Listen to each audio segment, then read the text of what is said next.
Ashele guy Dumelang Sanbona. Welcome back to Seniors. If you're new to the channel, please make sure that you subscribe and click on that notification bell. Well, in today's episode, Nkazimulo catches Geja trying to take money from the safe. This money was meant for Nkunzi. Well, Nkazimulo is not happy at all. He quickly warns Geja to stop visiting Nkunzi. This puts Geja in a very tight spot.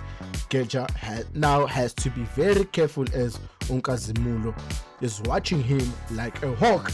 Well, he cannot move freely anymore. Every step he takes, he is being watched. He knows one wrong move could cost him. The pressure on him keeps growing and things are starting to feel dangerous. Meanwhile, Lapanage Nkunzi gives Geja advice. He tells him to stay calm for now. He says Geja must listen to Nkazimulo. He must play along and avoid inkinga lapha. This shows that Nkunzi is thinking ahead. He's not ready to lose Lapanage control. Well, on the other side, Lilly finally gets some relief. She receives a call from the therapist. Her first session is now planned. This gives her a bit of hope. She has been waiting for this moment and now things may slowly change for her. Well, she wants to fix her life. She wants to feel better again, but it is not easy.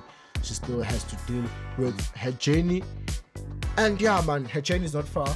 And when Prince starts his new job, in his first job, first day in his job, Prince is nervous but also ready. Sipho feels proud of him. He sees that Prince is trying. This could be a first start, but things are not stable. There is tension everywhere. Trust is not strong. People are making risky moves, and the situation can change at any time. KwaMashu is not calm at all. If you enjoy daily updates of Uzalo, make sure you subscribe, drop a comment, and tell me what you think about the episode that might happen today.